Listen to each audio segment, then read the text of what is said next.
Muy buenas noches, ¿cómo están? Bienvenidas, bienvenidos a Estación Averno. Hoy, como ya lo ven en la portada, vamos a hablar de Televisa y del PRI, de esta relación tormentosa, pero también muy provechosa, por lo menos para estos dos actores. Y esto vamos a desarrollarlo primero aquí con Monero Hernández y Héctor Alejandro Quintanar, como siempre. ¿Cómo están? Muy bien. ¿Cómo están ustedes? Todo en orden, al menos el día de hoy. Al menos por hoy. Al menos este momento que estamos viviendo. Sí. Que es lo único que existe. El presente. El presente. Por eso, como dice una película, por eso se llama presente. Ay, no. Porque nunca lo ¿Nunca había viste pensado. Kung Fu Panda?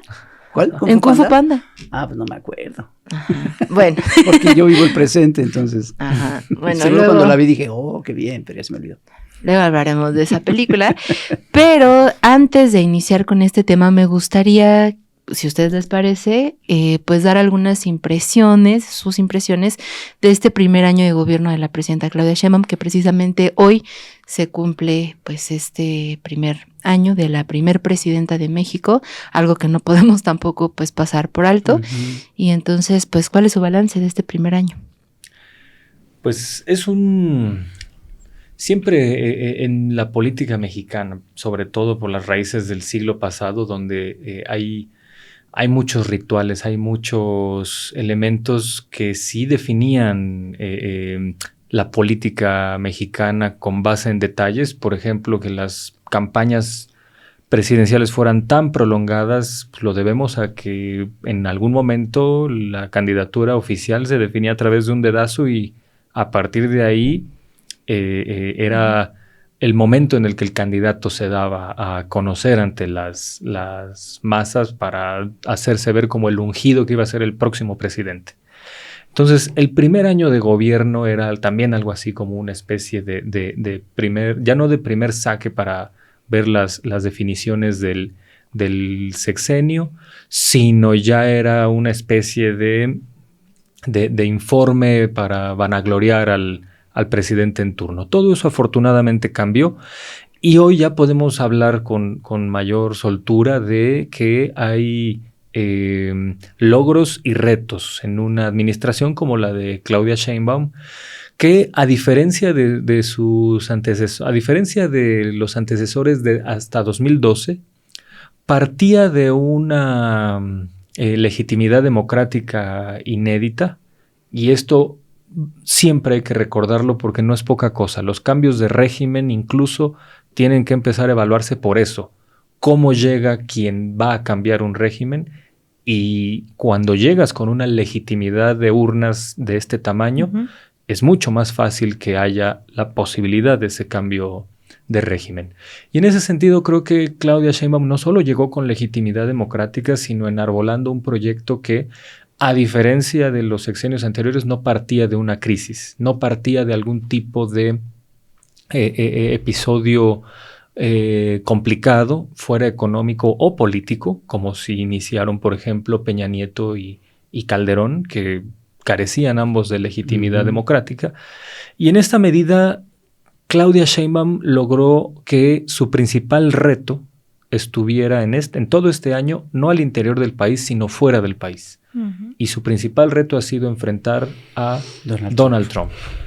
Y hasta el momento, Claudia Sheinbaum ha sabido sortear muy bien el gran obstáculo y el gran daño que significa este personaje, no para México, sino para todo el mundo, pero fundamentalmente a México, no solo por razones geopolíticas inevitables, ¿no?, que somos el país vecino, sino que dentro del discurso de la extrema derecha estadounidense, México juega un papel fundamental como supuesto enemigo imaginado, ¿no? Entonces, las amenazas de aranceles, la persecución contra migrantes de todo origen en Estados Unidos ha sido algo muy, muy lamentable.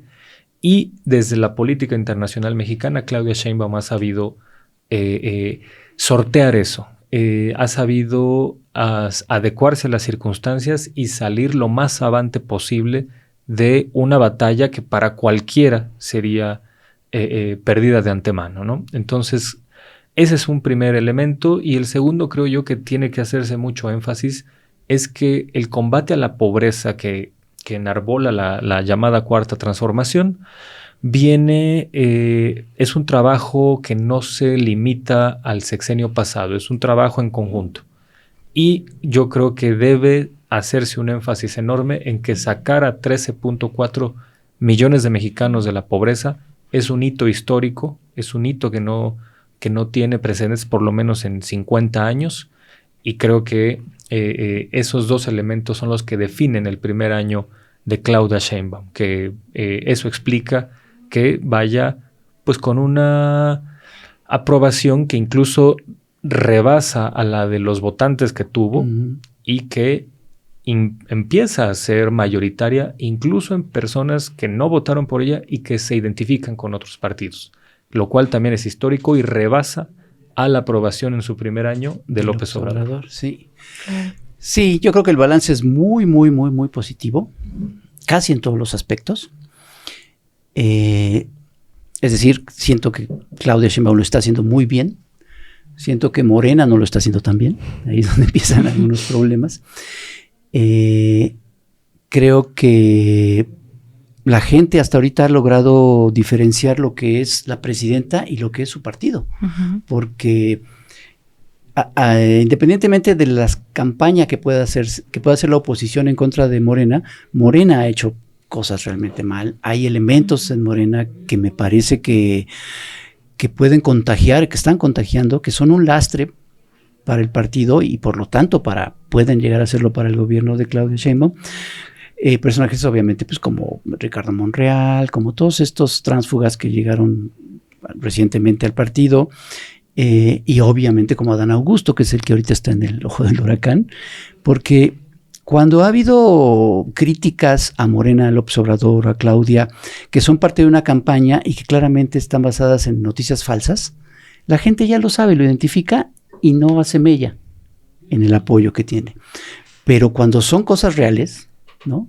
Por ejemplo, el caso de Adán Augusto efectivamente nombró a Requena como el secretario de Seguridad, es muy probable que sí tenga todos estos actos de corrupción. O sea, sí hay sustento en todas estas acusaciones, pues por supuesto que eso eventualmente, tarde o temprano, pues lo van a afectar. Fuera de eso, creo que Claudia lo está haciendo bien. Siento que la oposición ya perdió un año, ya perdió todo un año y no logró absolutamente nada. Y no logró absolutamente nada porque sigue insistiendo en lo mismo que hizo los 6 años anteriores, en mentir, en calumniar, en confiar en la desinformación de la gente, lo cual es una estupidez porque la gente cada vez está más informada, y sobre todo en no proponer nada, absolutamente nada. Ya perdió un año y yo creo que va a seguir perdiendo los siguientes. Creo que hay varios aspectos en los que son números muy buenos. Ya mencionaste lo de la pobreza, la seguridad, hay datos muy importantes. A mí el único aspecto en el que sí me siento, me preocupa un poco, no me gusta pues, es la cuestión de Palestina, de la situación en Gaza y la reacción del gobierno de Claudia Sheinbaum frente a eso. O sea, me parece que había un desdén por parte del gobierno y por parte de ella personalmente hacia lo que está pasando y hacia ahorita en estos minutos lo que está sucediendo con la flotilla global. Así es. Que acaba de ser interceptada, en fin, cierto que no hay una respuesta contundente al respecto. Quiero suponer que las presiones de parte de, no directamente de parte del gobierno de Estados Unidos, pero sí las presiones que implica la relación con Estados Unidos es lo que no le permite tener medidas mucho más contundentes, no lo sé, pero eso sí me siento que queda a deber un poco. Pero en general, insisto, me parece que sí es un balance muy, muy, muy positivo y lo vimos en la mañana en la noticiera. Nos presentaste esta encuesta de ENCOL, en donde efectivamente, como bien dice Héctor Alejandro, supera la aceptación que tenía López Obrador hace exactamente 6 años. Sí, en el primer año, ¿no? Yo finalmente, igual, pues coincido con ustedes, creo que Es pues un año de resultados muy positivos. También esto que ha reivindicado la presidenta en materia no solo pues esto de feminismo, de nombrar a las mujeres, una deuda muy profunda que creo que subsiste todavía en nuestro país. También sobre las mujeres indígenas, el nombrar al año como de la mujer indígena y estas reafirmaciones que ha tenido la presidenta a lo largo de este primer año. Lo hemos también aquí abordado de este grito de independencia, ¿no? Que causó también ahí un revuelo, pero creo que en esa materia, pues ahí vamos y muy orgullosas de nuestra presidenta. Y coincido también esto que mencionan, claro, en esto que ella también ha determinado como continuar finalmente el trabajo, que así llegó también con esta mayoría a las urnas, sabiendo que iba a seguir el segundo piso a esto que había hecho Andrés Manuel López Obrador en materia de combate a la pobreza y redistribución de la riqueza. Y finalmente coincido completamente pues con este último punto, ¿no? Creo que sí es un momento crítico de definir al humanismo mexicano. Ya lo hemos platicado también en otras ocasiones, seguramente pues es un tema que tiene muchas aristas, el conocer profundamente cuáles han sido las razones para este gobierno y en concreto con la presidenta Claudia Sheinbaum de haberse tardado tanto, ¿no? 2 años en nombrarlo como genocidio contra el pueblo palestino, sí, pues tibieza, ¿no? La exigencia de la delegación mexicana que estuvo en la Global Summit Flotilla de ser mucho más vocal, más explícita, ¿no? Y creo que es un punto, pues sí, también ahí criticable. Creo que es un momento crucial que se definirá seguramente pues en estas horas la respuesta que habrá por parte del gobierno de México por este secuestro, sí, en aguas internacionales por parte del ente genocida de Israel. Entonces pienso que llegó precisamente este año, este cierre de año en un momento definitorio. Veíamos también en estas encuestas que a pesar también precisamente de esto que decía, ¿no? De Morena, de también lo peligroso y lo crucial que resulta a estas alturas lo que está haciendo el partido, pero aún así pues continúa este nivel de aceptación tan importante. Entonces yo creo que todavía hay muchas cosas en juego y que seguramente este segundo año será también muy definitorio para lo que venga, ¿no? Y pues eso. Pues veremos cómo vienen los siguientes 5 años del gobierno de Claudia Sheinbaum. Se va a poner bueno. Como decía Monsiváis, lo mejor es lo peor que se va a poner. Oigan, pero pues vamos a hablar sobre el documental de Televisa, que no es Televisa, es ViX. ¿Por qué se llama ViX? Es la plataforma ahora en streaming. ¿Se les ocurrió ese nombrecito? Yo creo. Pero bueno, es Televisa, la verdad. Es un engaño. Para que resuene a Netflix, ¿no? Una cosa así, me imagino. Pirateando. Es este documental que se llama Los años... Crónica del fin. Crónica del fin. Crónica del fin. Está escrito y dirigido por Denise Merker. Y pues sí ha estado ahí sonando mucho. Mucha gente lo está comentando. ¿Tú lo viste, Héctor Alejandro? Sí, me falta un par de capítulos, pero la estructura y la esencia ya la tengo bien conocida. Y cuando yo lo estaba viendo no dejaba de pensar en una anécdota que me ocurrió con algunos alumnos que tuve hace unos 10 años, que en algún momento se salió a colación esta canción famosa de El día que me quieras, ese tango fascinante. Bueno, yo lo digo así, es un tango fascinante, pero a mí me sorprendió que me dijeron... De Gardel, sí. Y que todos creen que es de Luis Miguel. Exacto, me decían, sí, esa la escribió Luis Miguel. Y digo, perdónenme, no pueden decir eso. No pueden decir tal cosa. Es una canción que cantó Gardel en los años 10, hace 100 años. Y la canción basada en un poema de Alfredo Lepera. No. La letra de Lepera está basada en un poema de Rubén Darío. Si no de Rubén Darío, sí, hay también el de la noche que me quieras. La noche que me quieras, no habrá más que armonía. Y también otra canción, la de Gardel también, la novia ausente, se llama, ahí sí de plano declama un fragmento de Rubén Darío. Entonces... Pues mejor vamos a hablar de tangos. Sí. No, la política es la política mexicana hace llorar más que un tango, pero... Es de arrabal. Es de arrabal completamente y fulera. O bueno, me equivoqué de palabras. Me equivoqué de letra inicial. Pero, o sea, que los jóvenes hayan visto una cuestión a color con un presentador muy, como en este caso Luis Miguel, ¿no? Un intérprete muy muy galante y muy popero, y que se olvide la versión original, ¿no? Que fue mucho mejor y a blanco y negro y por los poetas originales. Es decir, lo que quiero decir es que la historia del PRI y sus rasgos autoritarios, irresolubles, es algo que ya conocíamos, es algo que ya se había escrito, es algo que ya se había dicho, y yo no tengo nada en contra de que se produzca una serie hoy, pero lo que sí me preocupa es la gran cantidad de personas que creen que les están revelando el agua tibia, ¿no? Que les están descubriendo el hilo negro. Yo creo que el único gran aporte de este documental de Televisa es su material audiovisual. De ahí en fuera no hay una tesis fundacional, no hay una tesis principal que proponga el documental. Quizá el otro valor que tenga es que muchos de los entrevistados que salen ahí, que son voces muy importantes, no necesariamente voces lúcidas o voces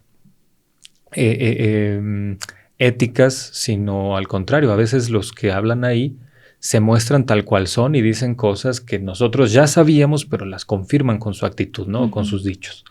Como por ejemplo ahí los ejercicios cínicos que hace Salinas de Gortari al relatar algunas cosas. Me parece que eso sí vale la pena del documental, pero Peña Nieto al final, Peña Nieto al final dice, sí, fue un dedazo como en el viejo PRI. Es más, voy a quitarlo de viejo, como el PRI. Exacto, ese tipo de cosas que no son, digámoslo así, la propuesta del documental, sino que son cuestiones fortuitas que se dan porque hay entrevistas. Creo que sí es lo que vale la pena del documental. De ahí yo creo que pues hay muchas omisiones y eso creo que va a ser la gran característica de este documental. Lo que no dice. Lo que no dice, lo faltante. Eso es lo que sí nos... son cosas que debería decir. No se puede entender el PRI si no lo entendemos como un partido de Estado. Y Televisa es uno de los pilares más importantes en la parte del poderío simbólico del Estado mexicano del siglo XX. Y ahí no hay ni una sola mención, que a mí me da la impresión de que tampoco podía la autora, que es Denise Merker. Ella dirige y escribe este documental, e insisto, los aciertos que tenga se los atribuimos a ella, pero esas omisiones me parece que sí son muy... Es el elefante en la sala, ¿no? Exactamente, es el elefante en la sala. Y sí merece mencionarse porque no es poca cosa. Tú no puedes hablar de los Legionarios de Cristo y de Marcial Maciel sin mencionar sus crímenes contra los niños, con sus crímenes de pederastia, porque no fue una cosa accesoria, fue el eje rector de la conducta de este sujeto. Y a mí me parece que la conducta rectora de Televisa fue ser un soldado del PRI, y eso no aparece mencionado. Y sí es muy definitorio, y bueno, creo que tenía que mencionarse, aunque sea con una fachada de autocrítica, que eso le hubiera venido bien incluso a la propia Televisa, como para hacer un mea culpa. Digo, si ya van a decir las cosas a toro pasado, un mea culpa les hubiera dado un poco más de credibilidad. Pero ahí, por ejemplo, yo tengo la duda de qué tanto precisamente el hablarlo como tal, el exponer la parte toral que implicó Televisa en todos estos sexenios, bueno, en una parte que no sea una omisión solo como por cuestiones técnicas, sino incluso un activo lavado de cara de la propia televisora, ¿no? Como de, bueno, pues ya nos dimos cuenta, cometimos un pequeño error, ¿no? Que estuvo lleno no solamente de cuestiones de fraudes electorales, sino también de masacres, de ser cómplices. No, creo que también, por ejemplo, no en esto que ha sido también muy criticado en redes sociales sobre las masacres, ¿no? Por ejemplo, el 68. No he visto toda la serie, pero supongo que no hay de estos crímenes de lesa humanidad como Acteal, Aguas Blancas, ¿no? Supongo que no está como esto. Se menciona, pero muy levemente. Muy así de pasadita. Y también o sea, precisamente esto, ¿no? Regresando al papel activo que tuvo Televisa, porque a lo mejor ahora de una manera distinta, porque también no es que les quede de otra, ¿no? O sea, quizá no por un ejercicio consciente de cambiar su contenido, sino por, yo creo, también la diversificación de medios de comunicación, el que cada vez más, precisamente en esa diversificación, las personas están más politizadas y ya no es tan sencillo que alguien le crea a un conductor, no solamente de Televisa, sino también de TV Azteca, ¿no? Pero lo llevo al que tanto, como digo, pues es una, digamos, como omisión, no sé si accidental, sí deliberada, pero que activamente busque ser un lavado de cara, y también porque creo que eso les obligaría también a hacer un ejercicio reflexivo de lo que hoy hacen. Creo que una de las críticas que también persiste, no solamente en una construcción política que activamente hicieron con el PRI, con el PAN también, sino de todo el otro contenido. Decir basura es lo menos, ¿no? Pero un contenido que abiertamente lleno de racismo, lleno de clasismo, de estereotipos también misóginos contra las mujeres, ¿no? Y no me refiero solamente a las telenovelas, que por años era el contenido que educaba a las familias mexicanas, ¿no? Sino también, por ejemplo, los reality shows, estos también talk shows se llaman, ¿no? Que los que son como también muy, muy extraños y con un gran sensacionalismo y llenos de desinformación. Y creo que en estas modificaciones, los de Carmen Salinas y esas cosas, por ejemplo, ¿no? O Laura en América, cosas así. Es decir, todo este contenido que abiertamente, pues eso, por años era el único o de los únicos contenidos, porque estaba esa hegemonía de solo la televisión y solo esta opción TV Azteca, Televisa TV Azteca, que pues en términos francos quizás es lo mismo, ¿no? No sé cuál sea peor, pero también lo que hacen ahora, ¿no? Pienso que incluso también en esta diversificación de las plataformas, pues un reality show que es de los más vistos, ¿no? Como La Casa de los Famosos, que me parece que también es lo mismo, pues puede diversificarse tal vez en las plataformas y puede parecer como, bueno, pero pues es algo ajeno, no tiene nada que ver con lo político, ¿no? Sin embargo, yo creo que no solamente como esa manera de, por ejemplo, en algún punto que hubo, me parece, no recuerdo exactamente, o sea, no sé, pues, qué número de si hay temporadas o algo así, pero donde abiertamente, por ejemplo, una persona de los participantes emitía discursos de odio contra las mujeres.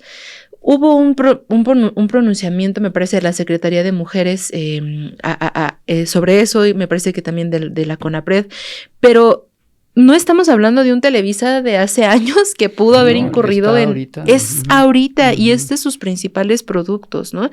Continúan también, pues, en estas coberturas mediáticas que también hemos conocido. Entonces, yo no sé qué tan inocente, como digo, pues sea este tipo de omisiones y qué tanto ahora. Sé que hay una brecha generacional, ¿no? De personas que tal vez, por ejemplo, no les tocó el Yo Soy 132, ¿no? Tal vez estas nuevas generaciones, que si es el primer documental que ven, pues sí pueden pasar por alto estas cuestiones tan fundamentales y pensar que, bueno, que fue una cuestión menor. Pero creo que también eso hace pues un abierto ejercicio muy no solamente de falta tal vez de autocrítica, sino nocivo incluso, ¿no? El llegar a pensar que entonces hoy hay como un cambio de dirección, no sé si en algún momento eso ocurra o no, pero yo pienso que mientras siga siendo un corporativo, ¿no? O sea, que sea no un medio real de comunicación, sino un corporativo que obedece, como toda su historia, a intereses económicos. Claro. Difícilmente, según yo, va a tener en algún momento una buena voluntad, porque precisamente la verdad no es parte de un principio de un medio corporativo, ¿no? Porque eso sería como autodestructivo, pienso yo, y entra también, a lo mejor eso lo vemos más adelante, como toda la cuestión de las concesiones, ¿no? Yo creo que podemos extenderlo también a este cuestionamiento sobre TV Azteca, con un dueño, aparte de deudor, que abiertamente ha llamado, por ejemplo, en algún momento en la pandemia por COVID, que llamó en su programa principal de noticiero a la gente a que saliera de sus casas. Creo que esto también nos abre como esa parte de las concesiones que, o sea, no es un daño pasado, o sea, es un daño que todavía en estos continúan. Una cosa muy rápida. Me recuerda la frase reveladora que dijo Emilio Azcárraga Milmo, que él hacía televisión para jodidos. Y yo creo que no lo siguen haciendo. No solamente en una cuestión económica, también gente con el criterio de ese estilo, ¿no? Un criterio jodido. Creo, nomás, quería recordar esta frase de Azcárraga. Sí. Yo estoy de acuerdo contigo, doctor Alejandro, cuando dices que es este documental de Televisa sobre el PRI es más importante lo que no dice que lo que dice, ¿no? Porque no dice muchas cosas, o sea, realmente es omiso en las cosas realmente importantes. Creo que es un documental muy fallido en el sentido en que no dice lo importante, dice las apariencias, dice los resultados, dice los efectos, pero nunca habla ni de las causas ni de lo que realmente provocó la caída del PRI, que es de lo que se trata el documental, ¿no? Podemos dejar de lado la gran omisión que me parece un error dejarla de lado, pero la gran omisión que es no mencionar la complicidad de Televisa en la construcción del PRI. La responsabilidad que tiene Televisa en este monstruo, ¿no? Le sirvió como su brazo, pues, mediático. La acompañó en toda la represión, en todo el autoritarismo, en toda la desinformación, en toda, pues hasta la estupidización, pues, de las audiencias a lo largo de décadas, hasta llegar a la cúspide que le construyó un candidato presidencial, le construyó un presidente. Se llegó a un punto en donde ya no era como dijo Azcárraga Milmo, que Televisa era un soldado del PRI, se llegó a un punto en que el PRI era el soldado de Televisa. Sí. Entonces todo eso, pues no puedes ignorarlo. Y si vas a hacer un documental sobre la caída del gran partido de Estado en este país, no puedes ignorar eso. Efectivamente, tu símil de los legionarios de Cristo y el Padre Maciel es muy bueno. Pero claro, eso provocaba conflictos. Yo creo que finalmente trataron de solucionarse ni siquiera mencionando, con las imágenes. Sí meten un cachito del video de los cantantes y las estrellitas de Televisa cantando la canción de Solidaridad en el sexenio de Salinas. Meten algunas imágenes donde vemos a Luis Miguel y Emanuel acompañando al presidente Salinas. El autor del día que me quiere. Vemos pues sí, cómo a lo largo de todo el documental vemos primero a Jacobo Zabludovsky, después a Guillermo Ortega y luego a López Dóriga, cómo se ponen de tapete ante los presidentes. Sí se ve eso, pero no se menciona nada. Entonces yo creo que un poquito la idea de Denise era, bueno, no lo voy a ignorar totalmente, pongo eso para que se vea que así fue, ¿no? Es un documental testimonial tramposo porque al ser testimonial, trata de no asumir una postura, pero claro que se asume siempre una postura. Pero bueno, dejando de lado esa gran omisión, y solamente hablando, porque en esa gran omisión tú puedes decir, bueno, por eso no hablo tampoco de la televisión basura que hacemos, porque el documental no es sobre Televisa, es sobre el PRI. Entonces, bueno, ok, dejemos de lado eso y vamos a hablar sobre el PRI. También es una omisión tras otra. Nunca se habla en el primer capítulo cuando se hace como una presentación de lo que fue históricamente el PRI, el PNR, el PRM y el PRI. Nunca se habla de la guerra sucia, nunca se habla de toda la represión que hubo a maestros, a ciertos sectores. El 68 se menciona mínimamente. Nunca igual los halcones, simplemente es una mención muy, muy breve. Cuando llegan la crisis, todo sucede así como que de manera pues, milagrosa. ¿Quién sabe por qué pasan las cosas, no? No se menciona el neoliberalismo. Se mencionan las privatizaciones, pero simplemente como algo de pasadita. No se mencionan lo de Acteal. Sí se menciona, vamos, pero es de pasada. Todos los capítulos del documental se centran en la sucesión presidencial de cada sexenio. Eso es lo importante. Cómo se dio la sucesión, cómo fue que decidió, quiénes eran los actores y cómo se decidió esa sucesión, cuáles eran los intereses y cómo finalmente el presidente decidía. Pero, ¿qué fue lo que pasó en cada sexenio? Nunca lo sabemos, más que de pasadita. Hay algunos aciertos, como lo de el fraude del 88, me parece que queda claro, y el asesinato de Colosio. Creo que son los dos grandes momentos en donde sí entiendes lo que está pasando y por qué está pasando, pero todo lo demás pasa de noche. Ujú. Realmente no es importante lo que significó el partido, ¿no? Me recordó esa ocasión cuando Televisa quiso hacer humor político y inventó este programa de la parodia. La parodia y el privilegio de mandar. El privilegio de mandar. Que era un desastre total como humor político, porque solamente criticaban y se regodeaban y hacían pitorreo de todo lo superficial, de las características superficiales físicas de los personajes, o de cómo hablaban, o de cómo se vestían, pero no iban a una crítica real, ¿no? Y entonces los priistas, en el privilegio de mandar, parecían más bien el programa de Cachún Cachún Rarrá, o sea, eran unos chavos desmadrosos, ¿no? Sí, sí. Echando relajo ahí, haciendo chistes. O Enrique Jackson salía bailando como Michael Jackson. Exacto, porque era el gran chiste, se apellida Jackson, entonces siempre va a salir bailando como Michael Jackson, ¿no? Bueno.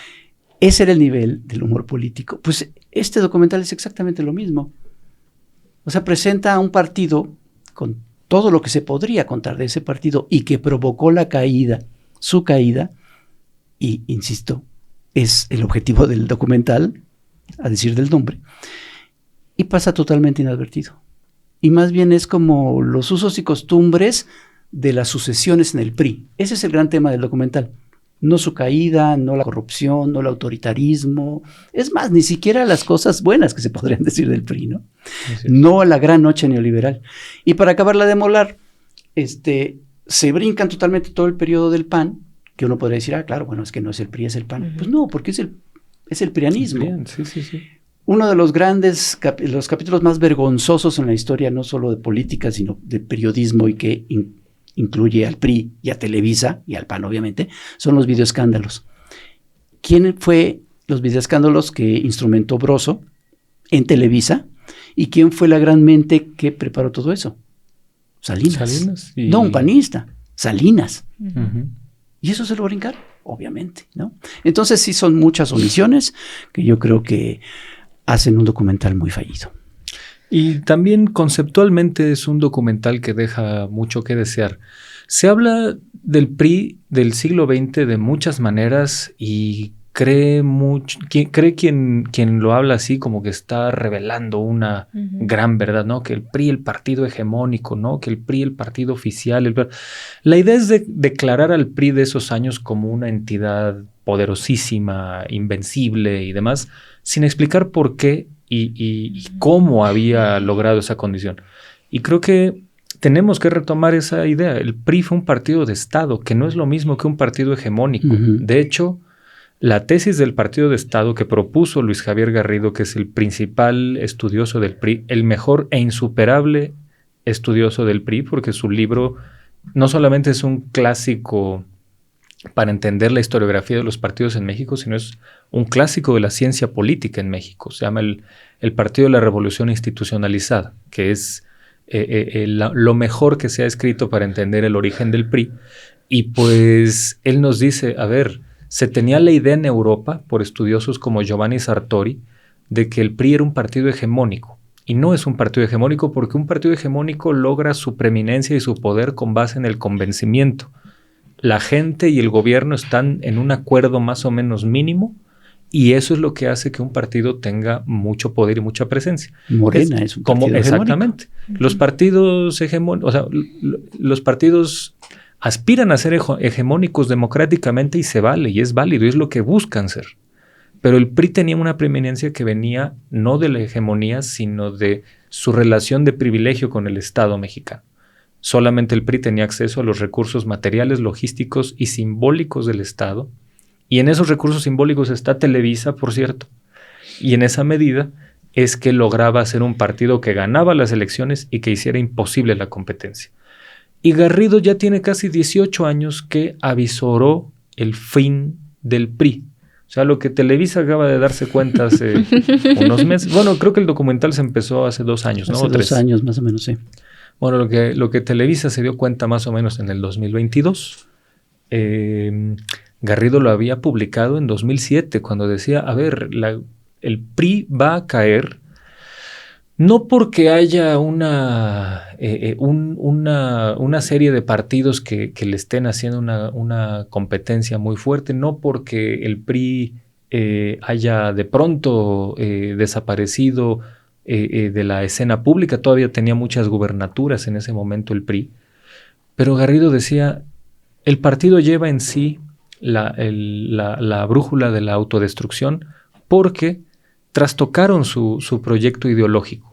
Lo único que valía la pena de ese partido, que fue siempre un proyecto nacionalista muy circunscrito a los principios de la Constitución del 17, dice, en el momento que el PRI olvida eso en los 80 y después se convierte ya no en un ejecutor de un giro neoliberal, sino un subordinado del PAN en el aceleramiento de este giro neoliberal, el PRI no se da cuenta que el PRI cada vez que vota por estas reformas, que en ese momento era la privatización de una parte del ISSSTE, cada vez que el PRI vota con el PAN esas reformas, está derrumbando sus pocos cimientos que le quedan. Uh-huh. Y entonces la crisis está ahí, el inicio del fin está desde los años 80 y bueno, los estudiosos del partido nos lo avisoraron hace tiempo. Creo que también eso es algo que hay que decir del documental, que llega un poco tarde, nos dice las cosas muy a toro pasado. Uh-huh. Yo insisto finalmente en que yo no creo que haya una buena voluntad, o sea, por supuesto que, o sea, a lo mejor de parte de su dirección la hay, pero precisamente hace ratito mencionaban, por ejemplo, a Broso, ¿no? Uh-huh.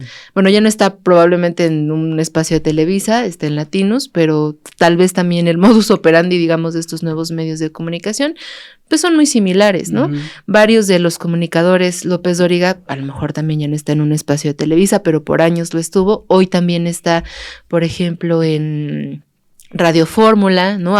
Con mentiras así abiertas que ponen también no solamente desde su noticiero, sino a veces en sus propias redes sociales del medio de comunicación, que ni siquiera desmienten. Hay mesas de análisis, ¿no? Donde pues son 4 personas que a lo mejor no abiertas, porque ya no hay oposición, o sea, porque ya no hay PRI a lo mejor del que hablar, pero siguen defendiendo posturas, pues eso, de la oposición. Y yo pienso que es más bien, pues eso, que ya no queda como más que hacer, y sí creo que hay o sea, que a ellos ya no les quedó como para más donde hacerse, y sí creo que es un peligro. Yo he escuchado mucho también como de esto, que es muy positivo, como el aspecto quizá más rescatable, que es sobre el archivo gráfico, pues, pero también pues esto, ¿no? Histórico, archivo histórico. Sí, pero el cuestionamiento, pues, de que ese mismo archivo, pues, también lo tienen, pues, por una concesión, ¿no? O sea, claro. Y que es parte también del Estado, han sido favorecidos por eso, han sido favorecidos también económicamente, pues, precisamente durante todos estos sexenios, y el poder con el que todavía hoy, a lo mejor ya muy mermado, pero con el que todavía permanecen, ha sido a costa precisamente de ese saqueo, me parece, ¿no? De esta desinformación, a costa también, insisto, yo creo que del estigma, programas que, digo, yo hace mucho tiempo que no veo ni en general la televisión, y no porque tenga una cuestión con la televisión, sino no tengo mucho tiempo ya, pero sé que todavía hay programas, digo, las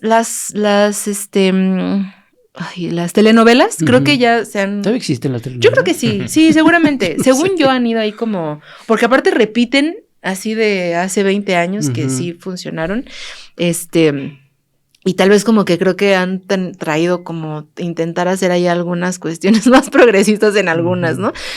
Progresistas.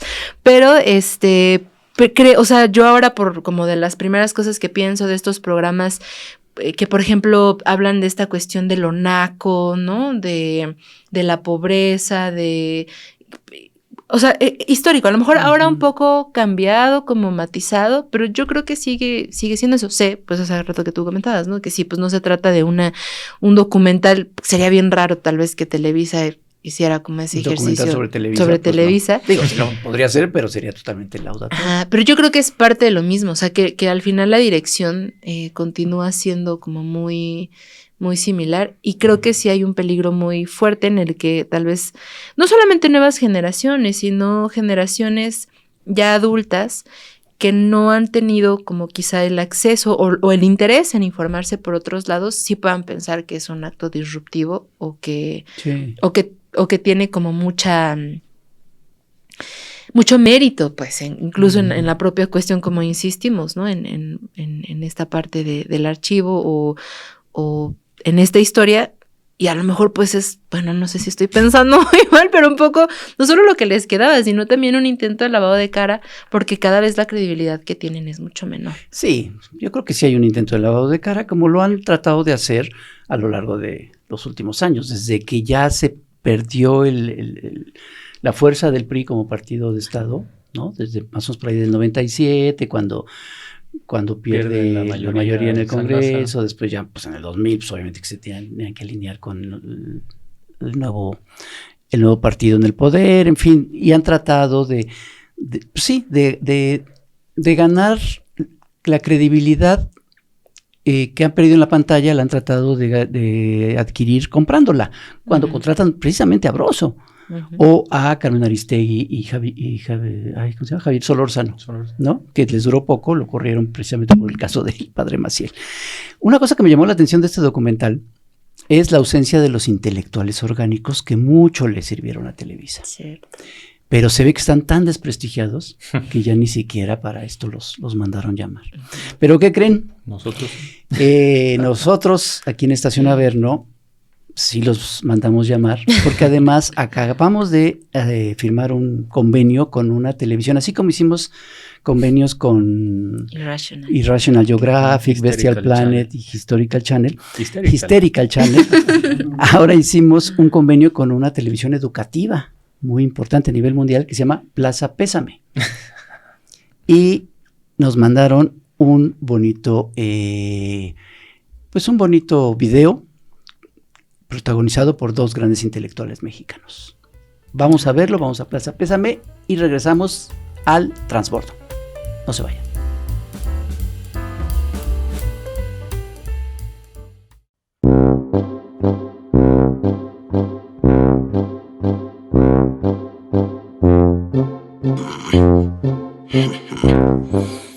Este artículo sobre el fin del PRI me quedó increíble. Ni mi maestro Octavio Paz, en sus sueños más tropicales, soñó con escribir algo tan excelso. Hola, Enrique. ¿Qué haces? Hola, Héctor. Acabo de escribir mi obra maestra. Se llama El PRI, Crónica del Fin. Me lo encargó Televisa. ¿En serio, Enrique? ¿No me estás jugando una broma? Héctor, tú sabes que yo nunca bromeo. Soy la marioneta más solemne que pueda haber. Soy incapaz de hacer un chiste y de entenderlos. Es que no me lo vas a creer, Enrique, pero el PRI me acaba de encargar que escriba un ensayo titulado Televisa, Crónica del Fin. Pues no puedes aceptar, Héctor. Pero no puedo negarme, Enrique. Ya me lo pagaron. Y tú sabes que ahorita no estamos para rechazar a papachos. Pues lo siento mucho, Héctor, pero ya me escribieron mi yo ya escribí mi texto. Ya sé, Enrique. Tengo la solución. Tomemos el texto que te escribieron, el que escribiste, y en donde dice PRI, ponemos Televisa. Y en donde dice Televisa, ponemos PRI. Y voilà, ya tenemos los dos ensayos. Y cobramos doble, Héctor. Eres un genio.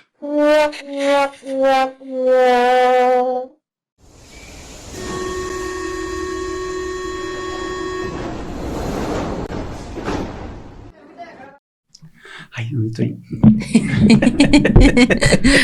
Pues esos fueron Héctor y Enrique, los intelectuales, las marionetas intelectuales.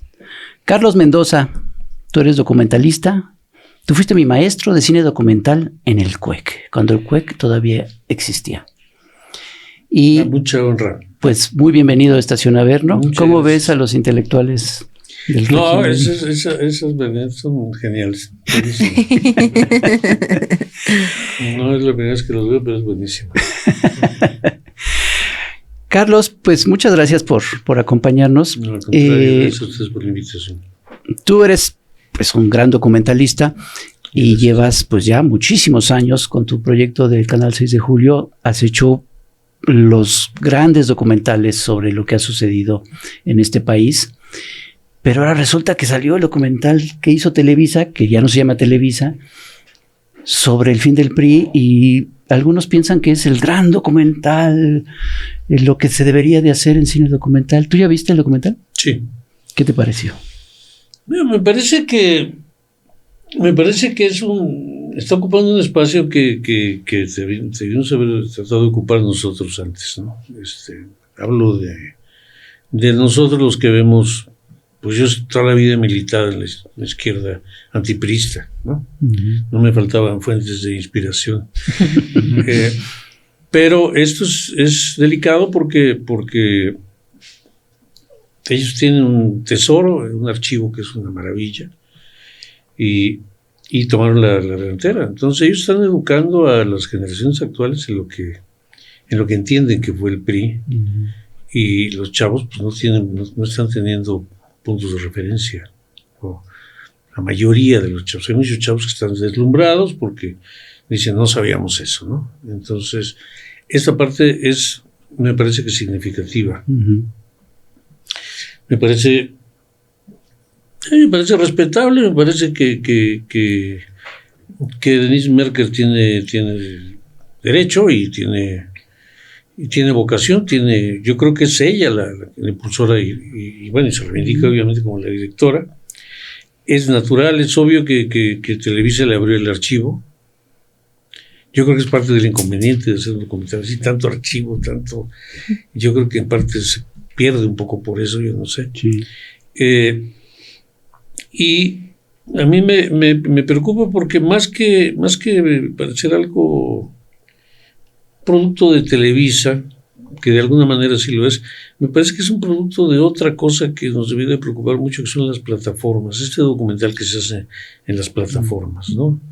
Digamos el modelo Netflix, por decirlo de alguna manera, que es un documental que se pretende neutral, que se pretende objetivo, equidistante, que busca fuentes muy atractivas para tenerlos como entrevistados. Ahí está Salinas y ahí está hasta Fox, ¿no? Entonces buscar unos entrevistados de relumbrón, así, no necesariamente los más pertinentes.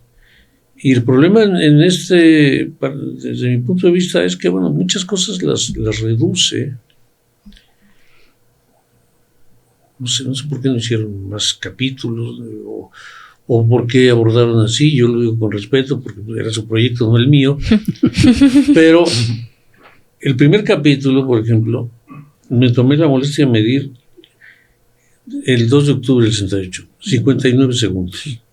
Exactamente lo mismo que dura una anécdota picaresca de López Portillo, mujeriego, con Rosa Luz Alegría.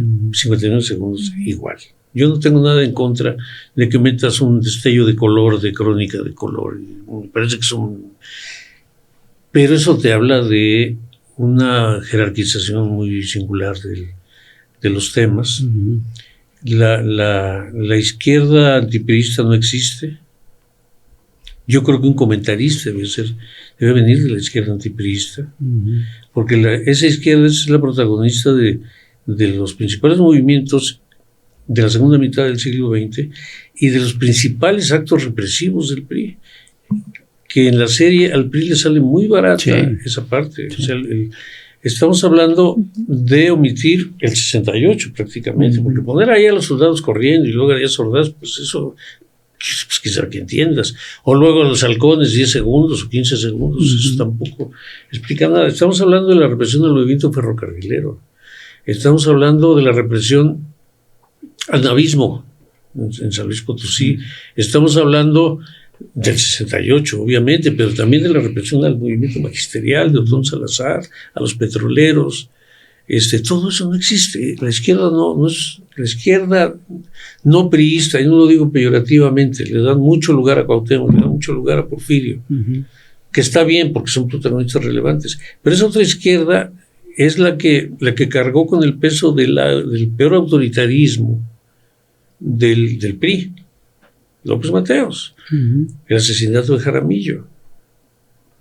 Entonces es una omisión grande no presentar el papel que juega Televisa en ese modelo de dominación, los soldados del PRI autonombrados. Luego hay un conflicto entre el PRI y el Tigre Azcárraga, pero omitir eso es omitir mucho. Omite la presencia de los gringos, Los neoliberales, los tecnócratas salen de debajo de las piedras, ¿no? Pues, ¿de dónde salió Salinas? Todos vienen de Yale, todos vienen cumpliendo la profecía de este secretario de Estado Lansing, ¿no?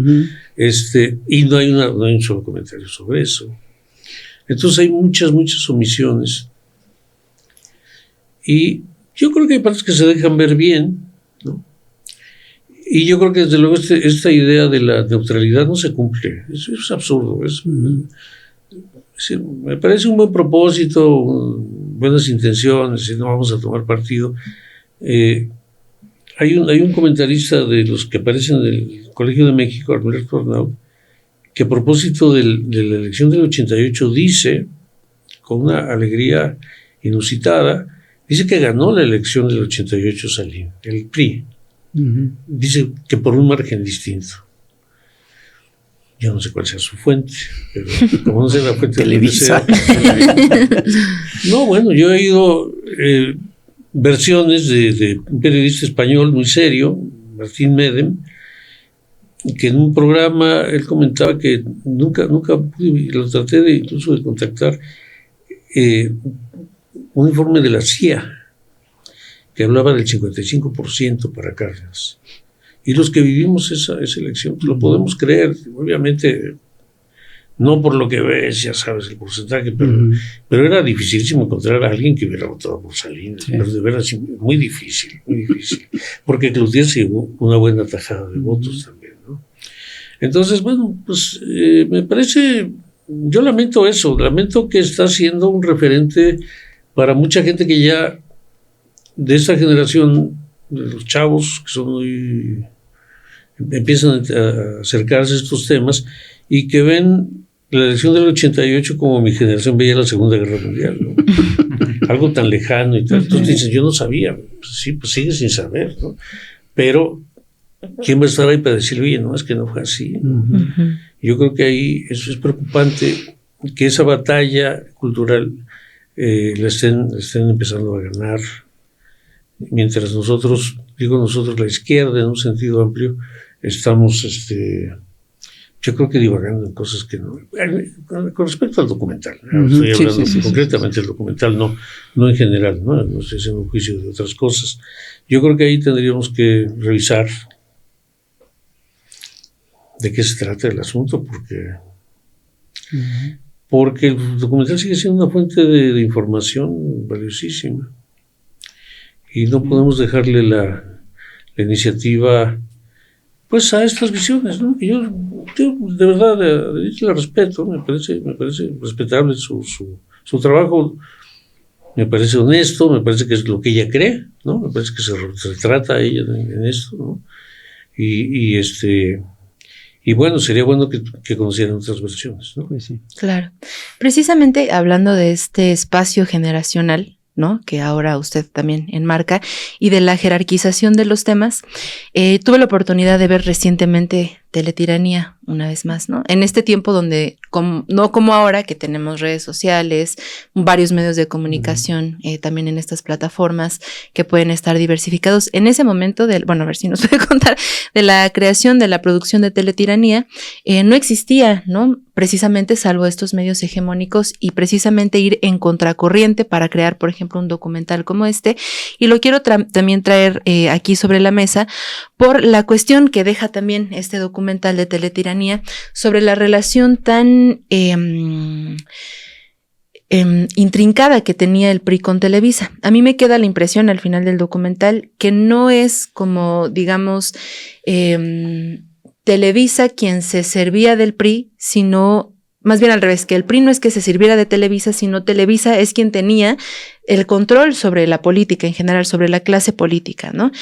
¿Cómo podemos a lo largo de este tiempo hacer precisamente esta memoria histórica por no solamente, digamos, esto que omite el documental respecto a esto que usted ya nos contó de estas vejaciones del partido del PRI, sino también de Televisa, todo esto que se retrata en el documental y estos intereses también económicos y políticos que ha habido en la televisora y que no son cosa menor, pues?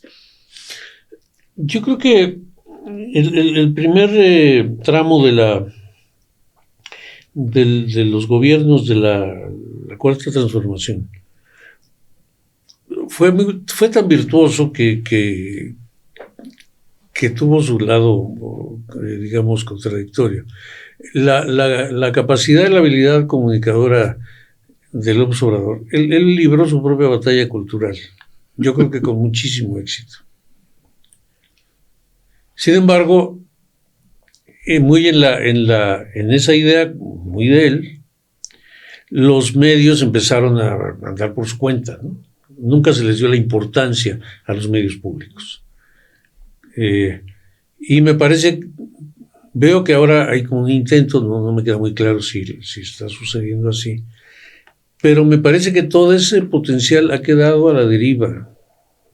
Yo estoy terminando un texto criticando el modelo de apoyo al documental en México, que es el modelo que se creó en tiempos de Fox. Y es el mismo, lo adoptaron tal cual. Es un modelo absurdo. Y de derecha, pero sin ningún lugar a dudas. Millones de pesos que se van ahí, documentales que no ve nadie, y una especie de inercia en el ámbito cultural que uno no se explica, y menos cuando uno ve los canales de televisión públicos. Yo no digo que no haya programas que son buenos. Hay uno que se llama El Chamuco, que es Excelente. No, hay buenos programas, yo creo que hay algunos, pero sí hay como una falta de claridad en relación a estos temas, ¿no? Yo creo que hay mucha gente que puede aportar en el documental. Yo no creo que el gobierno tenga que hacer su versión de lo que fue el PRI, sino fomentar que haya quien la haga y darle apoyo y darle visibilidad. Uno ve los canales de televisión del Estado y lo mismo puede uno ver un documental muy interesante o una película actual del cine mexicano que un churro infumable de Beruti Capulina, ¿no? En el canal 11 dice, ¿pero por qué está pasando esto? No puede ser que esto sea un asunto de un burócrata ahí de tercera, ¿no? De tercera no lo digo peyorativamente, sino alguien que, pues ahí esta película, pues vamos a pasar a Beruti Capulina, habiendo tantas cosas que ver. Teniendo a alguien como Cristian Calónico en el aparato cinematográfico del gobierno, el de Churubusco, pero es también el de Contra el silencio de todas las voces. Ahí llegan decenas de documentales sociales de todo el mundo de habla hispana, ¿no? Entonces hay como un desperdicio, ese potencial que hay de la transmisión por televisión es poderosísima. La televisión abierta llega a muchísima gente. Y es increíble que no haya una política clara en relación a esto y que parezca que IMCINE va por su lado y que parezca que el 21 va por el suyo y el 14 por otro, y etcétera, ¿no? Me parece que se ha pecado de una falta de entendimiento de lo que es la batalla cultural, una falta de claridad al respecto. Los más gramscianos están resultando los gringos, ¿no? En serio. Ellos no desperdician una sola batalla cultural. Ellos están metidos. IMCINE anda del brazo y por la calle con la Fundación Ford. La Fundación Ford es, para decirlo menos, nefasta. Hace muchos esfuerzos por parecer buena onda y tal, pero los propios críticos culturales gringos pues dicen que no hay decisión importante que tome la Fundación Ford que no sea en apoyo a la política cultural del gobierno estadounidense, ¿no? Entonces, bueno, dices, pues ahora sí que no entendí, ¿no? No entendemos qué está pasando ahí, ¿no? Y no creo que sea maldad de nadie, ni que nadie esté trabajando por el enemigo, ni mucho menos, sino que la cuestión cultural se está viendo como esta cultura con K mayúscula, refinada, de ir a las exposiciones, que las secretarias de cultura se vistan bonito y vayan y platiquen y estén en el cóctel y esto. Pero digamos, lo que debía ser la batalla cultural me parece que no se está dando siquiera, ni siquiera hay un mínimo proyecto, ni interlocución de ningún tipo, ¿no? Es decir, con los creadores, con la gente que podría hacer cosas y que podría aportar ideas. Me parece que hay como una especie de franja de abismo ahí que nos separa, y que el canal el 6 de julio pues ya está en una situación sumamente complicada, como yo creo que están muchos medios independientes. Estos cambios tecnológicos a nosotros no nos favorecen.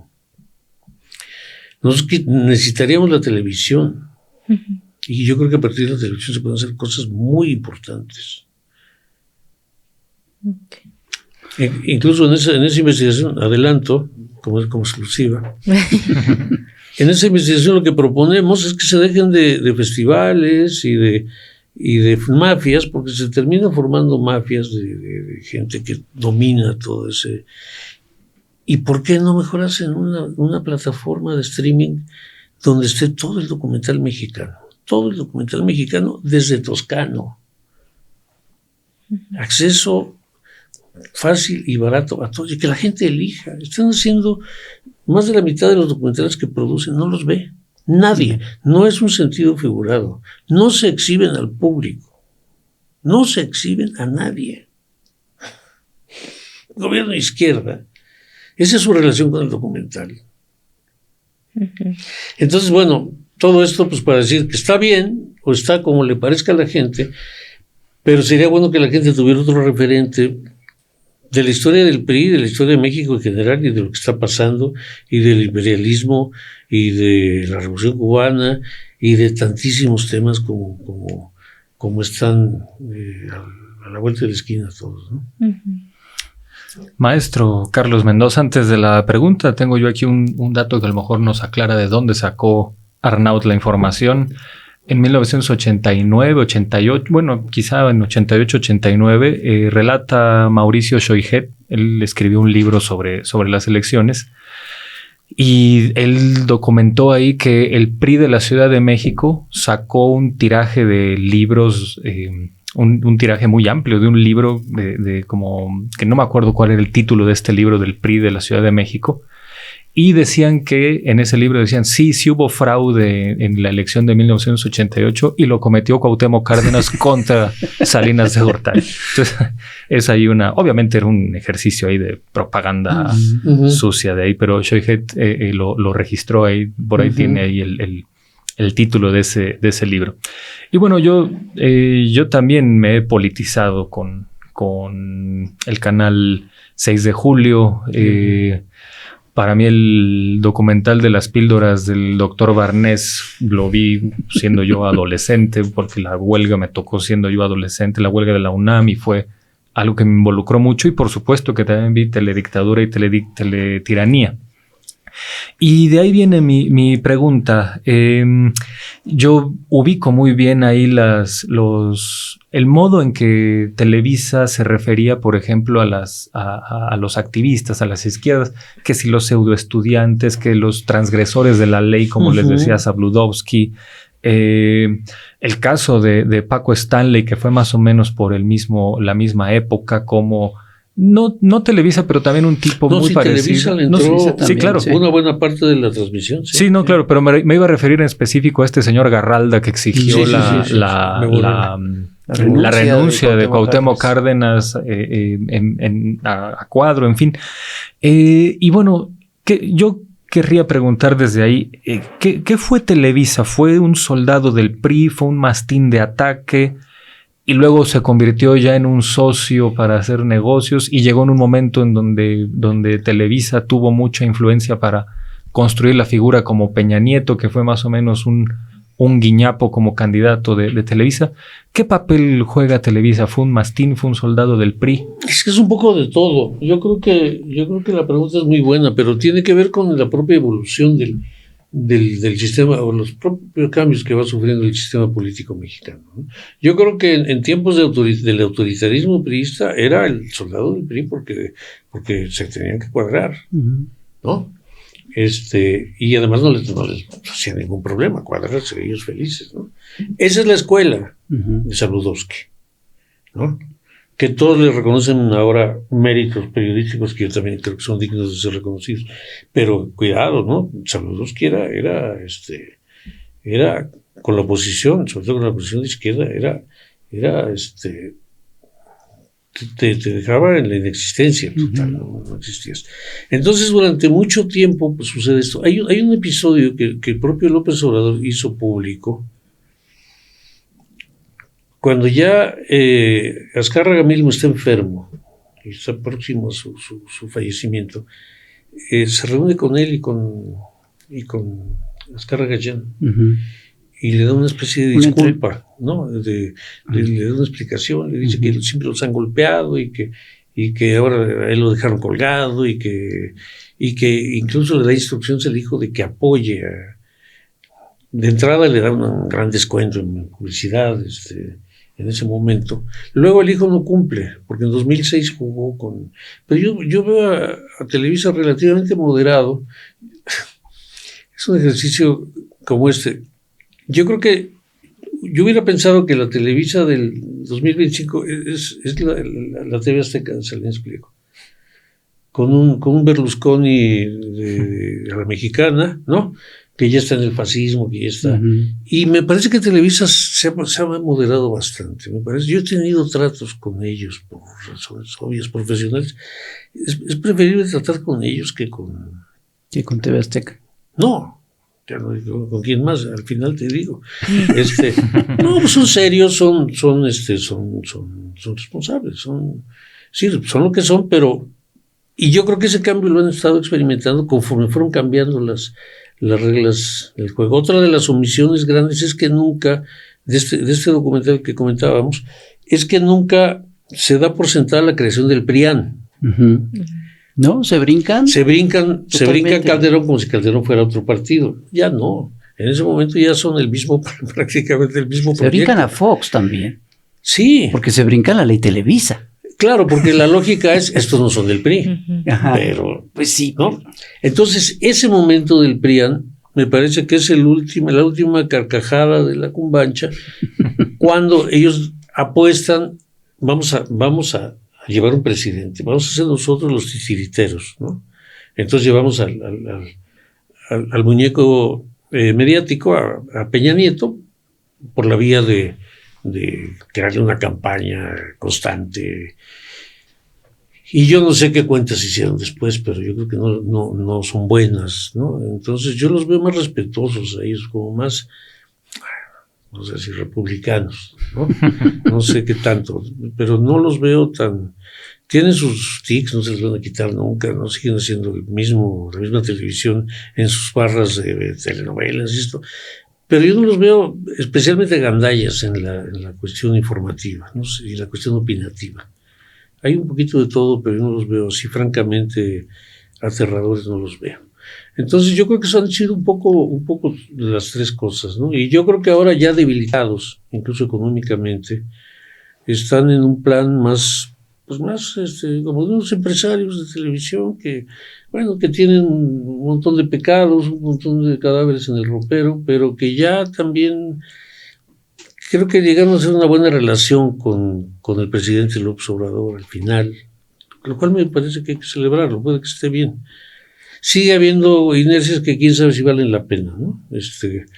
Que sigan dándole mucho dinero, que en fin, ¿no? Yo por cierto creo que una de las cosas que debemos de debatir el día que quiera la gente de las áreas de cultura de la 4T, es que el archivo que tiene Televisa debe ser un archivo nacionalizado, y no por agandallarse, sino simplemente porque ellos crearon ese archivo gracias a una concesión que tenían, y gracias a que eran prácticamente el sepropié de los primeros gobiernos del PRI, era Televisa. Entonces, tienen el archivo, lo conservan, tiene mucho mérito porque se les cayó Televisa en el 85, en fin, y que lo sigan usando, pero el documentalista mexicano debía tener un acceso mucho más abierto a eso, ¿no? Si tú ahorita vas y les pides que te vendan un material, es carísimo, porque el material está siendo muy caro en todas partes, pero te lo dan, si quieres, te lo doy en 6 meses. Porque las búsquedas ahí duran, y te lo doy a lo que yo diga y cuando yo diga, ¿no? Y eso es un material de archivo al alcance de, por lo menos, de todo aquel que acreditara que hace documental en México, ¿no? Porque es invaluable, pues hay que agradecérselos, ¿no? Que lo han mantenido vigente, ¿no? Y yo creo que Denise a ratos lo usa bien, y a ratos no tan bien, ¿no? Pero digo, a ratos a mí me parece eso, ¿no? Darle un minuto a los romances de López Portillo contra el 2 de octubre, pues sí. Sí, pero lo mejor del documental es su archivo. Sí, eso es de agradecerse. Incluso. Oye, Carlos, ya para terminar, tú hace rato nos platicaste un panorama bastante pesimista sobre el documental mexicano. Me sorprende un poco porque yo creo que, yo recuerdo cuando estudiaba yo en el CUEC, todos queríamos hacer ficción, nadie quería hacer documental. Y de pronto nos dimos cuenta, en general, que México pues es un país de grandes documentalistas. Y hubo como un boom del documental mexicano de, no sé, en los últimos 20 años tal vez. Y yo pensaba, viendo grandes documentales mexicanos, de grandes documentalistas, que esa era la gran vertiente del cine mexicano, y sentía que eso se estaba apoyando mucho. Y ahorita con esto que me nos cuentas me deprimió un poco. No, en principio sí. Entonces la pregunta es, ¿cómo ves tú cuál sería el futuro del documental mexicano en general? Mira, cuando crean el programa de apoyo al documental mexicano, es en 2000, es en el sexenio de Fox. Y lo hace un profesor del CUEC, que fue director, bueno, tú lo conociste, Yoskovics. Claro. El director cuando yo entré al CUEC, era el director. Él era el director cuando yo entré al CUEC. Era el director de todo, nada más le faltó dirigir la selección nacional. Dirigió los Estudios América, Churubusco, sí. En fin. Y de una manera muy extraña, ellos dicen, vamos a apoyar el documental creativo. Años después de que en Francia se crea esta idea del documental de creación, que luego se cae solito, naufragia. Que es un documental enemistado con el documental de reportaje, con el documental periodístico.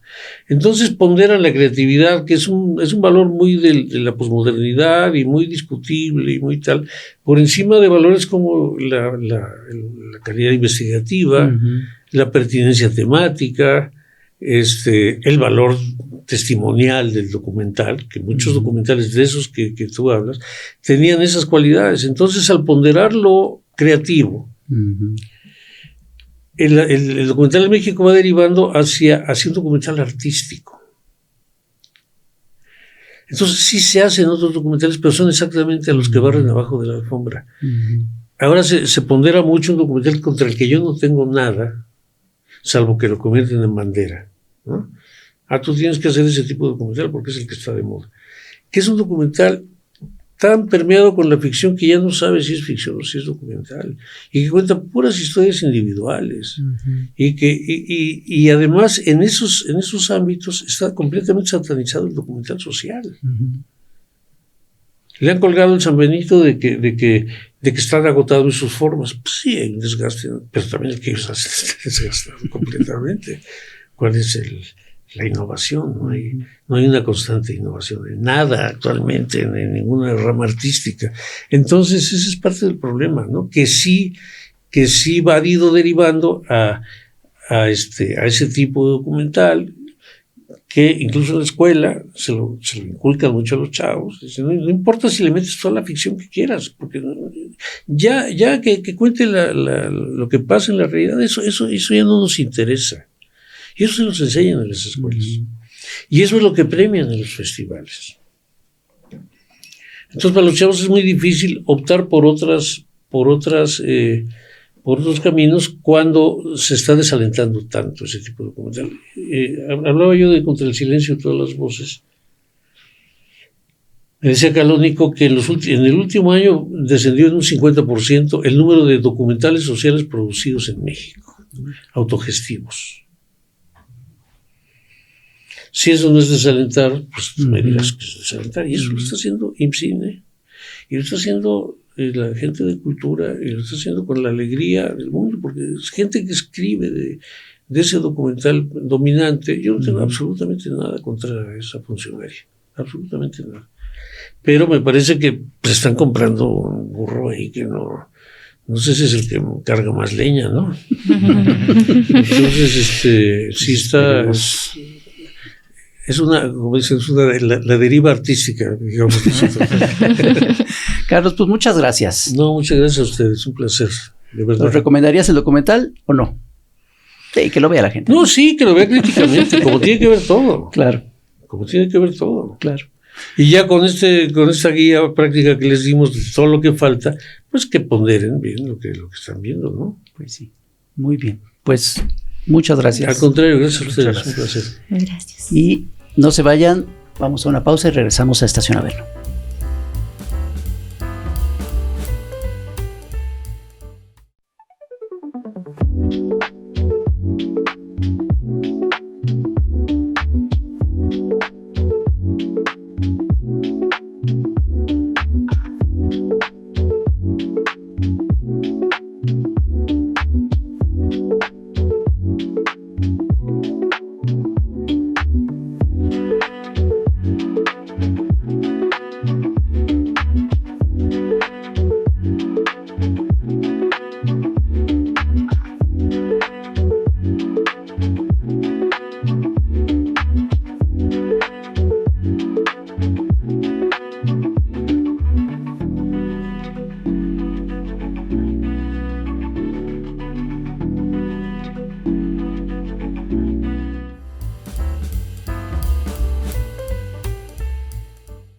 Volvemos a Estación Averno, ya a la recta final del viaje, así que después de este transbordo muy interesante vamos a ir cerrando con conclusiones, pensamientos conclusivos respecto a esta serie del PRI en Televisa, que bueno, ya hemos hecho una panorámica crítica de lo que significa, de las omisiones del documental.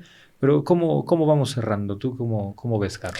Pues yo creo que después de hablar con el maestro Carlos, me quedan también más dudas, o sea, respecto también a la actuación actual de los medios públicos en general, de esta importancia que continúa, a lo mejor a veces como que subestimamos, ¿no? Uh-huh. La importancia y el alcance de la televisión abierta. Pienso que también es una discusión que quizá esto, ¿no? Algunas generaciones que podemos estar habituadas a otros medios, por ejemplo, en esta plataforma o a redes sociales, pero hay gran parte de la población que no está tan habituada a eso y todavía la televisión pública tiene, bueno, no solo pública, sino también privada, pero que la televisión al final continúa siendo una de sus principales fuentes de información y pues creo que es importante también poner ese punto a discusión, ¿no? Sobre el contenido, ¿no? Que vemos, esto que también nos hablaba sobre, pues tal vez esos esfuerzos que es claro, desde una izquierda, pues tal vez tendrán que redoblarse sobre el trabajo documental. Y creo que también, pues al final, esto que hablábamos hace un momento de teletiranía, si no, o sea, si prefieren, yo diría, que si no ven este documental de N+ y Televisa, que vean Teletiranía de 6 de julio. Y todos los documentales. Y todos los documentales de 6 de julio, claro, donde ahí sí, sin nada a favor, ¿no? O sea, con estos grandes medios hegemónicos en sexenios de represión, sin tanta visibilidad, sin tanta facilidad también de compartir en redes sociales, pues fue un esfuerzo yo creo importante donde sí varias generaciones justo pudieron tener acceso a esta información, politizarse, y creo que sin este esfuerzo tan importante, la verdad creo que la izquierda y la historia de la democracia, incluso en México, la llegada de Andrés Manuel López Obrador, quién sabe si hubiera sido, porque yo sí creo que la formación política mediante este tipo de documentales, de esfuerzos periodísticos, es así como Televisa fue fundamental para el PRI y el PAN, creo que estos esfuerzos independientes y de izquierda fueron fundamentales para la formación política de generaciones que, a pesar de los fraudes electorales, concluyeron en la llegada de Andrés Manuel López Obrador y ahora la continuidad con Claudia Sheinbaum, ¿no? Sí, yo terminaría reiterando que me parece un documental bastante fallido, en el sentido de que no cuenta lo que debía contar, lo que nos promete que va a contar, no lo cuenta. O sea, no cuenta las razones por las que, según eso, sucedió lo que sucede. De hecho, el final del último capítulo es muy triunfalista. Se ve el edificio del PRI con una imagen gigante de Alito Moreno y me da la impresión como de que no, de que el título hasta puede ser irónico y de que no es el fin del PRI. No lo sé. No sé si esa fue la intención. Pero me llamó mucho la atención, lo mencionaba hace un momento Carlos Mendoza, de que tal vez muchos jóvenes ven estos documentales y es su manera de entender el mundo o de empezar a conocer estas cosas, ¿no? Yo vi un video en donde están Viri Ríos y Carlos Bravo Regidor platicando con Denise Merker, una cosa muy extraña porque están así alabando su documental, diciéndole, oh, Denise, qué grande eres, es buenísimo, es lo mejor que se ha hecho en la historia. Y hablando de que se dieron cuenta de cosas que no sabían, a mí me sorprendió mucho. Porque ¿cómo es posible que no supieran esas cosas? O sea, ¿cómo están descubriendo? Este documental llega 30 años tarde, sí, ¿no? Y aquí yo quiero reivindicar el papel de los caricaturistas, ¿no?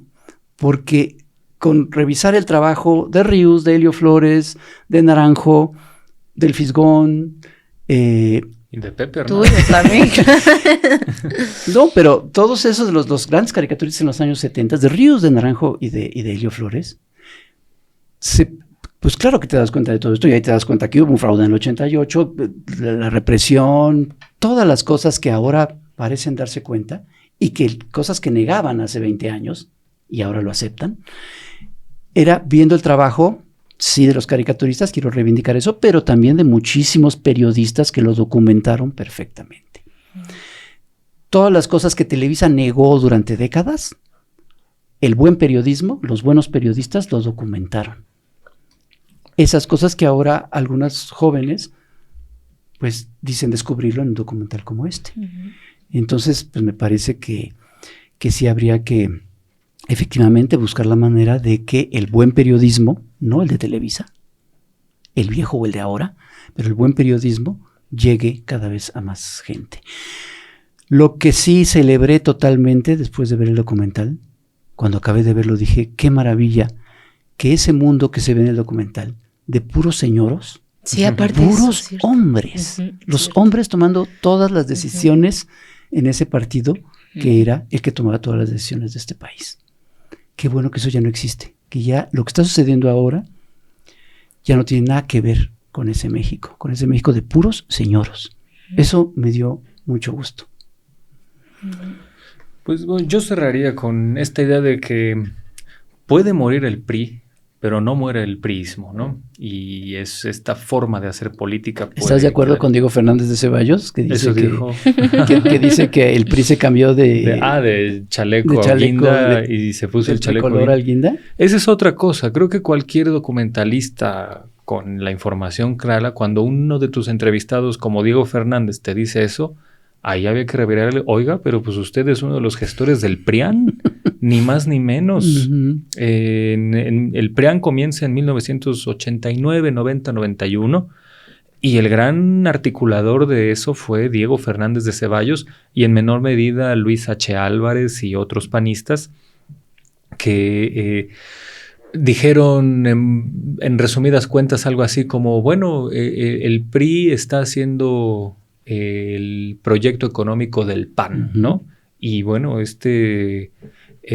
gobernador Francisco Barrios se declaraba el más salinista de los gobernadores panistas, y cuando surgió el foro doctrinario del PAN, encabezado por Bernardo Batis, Jesús González Esmal, González Torres, Eugenio Ortiz Gallegos, que estaban en contra de esa alineación panista con el PRI, por un presunto bien mayor que era el proyecto económico, el lacerar la democracia. Ellos estuvieron en contra, y Luis H. Álvarez fue el que le dijo, pues si no les gusta, váyanse del partido, ¿no? Y se fueron. Entonces, pues el gran gestor del PRIAN estaba ahí, ahora resulta que el priismo es Morena. Bueno, que además es pereza mental decir eso. No, por supuesto. Por decirlo menos. Sí, es de Pero perdón, te interrumpí. No, pero sí, va por ahí. Decía yo que el PRI, puede morir el PRI, pero no muere el priismo. Puede también desaparecer Televisa, pero no desaparece el televisismo, ¿no? Esta idea de una empresa que ha jugado toda la vida con estos papeles cambiantes que ya mencionábamos con el maestro Carlos Mendoza, de que fue en un momento soldado del presidente, mastín del presidente, socio del presidente y en algún momento amo del presidente, pues bueno, tristemente hay un aparato mediático de los grandes corporativos que no es muy distinto de eso. Quizá Televisa ha tenido cierto pudor, pero tener pudor no significa, o tener ciertos matices no significa que difieras mucho de otra gente más burda. Pienso en 2006, cuando estaba a todo lo que daba la campaña esta de López Obrador es un peligro para México. Sí, cualquiera nos puede decir, bueno, se transmitía por Televisa, pero eran espacios comprados por el PAN. Bueno, en la noche pasaban este programa soporífero, bueno, es un gran soporífero, eso sí, se llamaba como Dinero y Alebrijes, con Mari Carmen Cortés y Sí. José Yuste y otro señor sí. ahí que... ¿Ese era en Televisa? Sí, en Canal 4, pero en Televisa. Uh-huh. Y salían diciendo exactamente lo mismo con Claro. otras palabras. Si López Obrador gana, su proyecto nos va a poner en peligro. O sea, no, aunque fuera burdo el panismo en sus spots, Televisa decía, bueno, gente de Televisa decía lo mismo con palabras más matizadas. Entonces, bueno, podríamos cerrar así. Si los consorcios mediáticos en México han tenido ese televisismo, por llamarlo de algún modo, y bueno, pues no son muy distintos entre sí, y todos fueron en su momento soldados de ese PRI que se tardaron muchísimo en ver que estaba ya en su gran crisis. Y bueno, yo nomás diría, ¿cuál es la diferencia? Pues Emilio Azcárraga Milmo hacía televisión para los jodidos, Ricardo Salinas Pliego hace televisión para, no sé qué adjetivo usar, pero ya podemos dejarlo a la imaginación. Pero bueno, esas son las... Si ahora vemos a Televisa como más moderada, es porque TV Azteca es mucho más peor, burdo. Sí. Y es mucho peor. Pues sí, yo creo que los medios corporativos quieren regresar a la posición en la que estaban con el viejo PRI, o con el PRI, a secas. Pero ahora no lo están, no están ya en connivencia con el poder político, y esperemos que así siga. Así como ya no hay señoros, que tampoco haya esa relación tan nociva para México, Sí. de un medio muy poderoso con un partido muy poderoso. Ojalá. De nuevo, no te vayas a enfermar, por favor. Espero. Por favor, espero que no. Muchas gracias. No, al contrario, muchas gracias, doctor Alejandro. Muchas gracias, colegas. Muy, muy buena dinámica y conversación, como siempre. Gracias. Pues gracias también a ustedes por sus comentarios. Los leemos, las leemos. Les agradecemos muchísimo también sus suscripciones, sus likes. Y pues, ¿qué más? Pues nada, nos vemos en la próxima estación, en el próximo viaje. En el próximo viaje, si así nos lo permiten. Venga. Bye.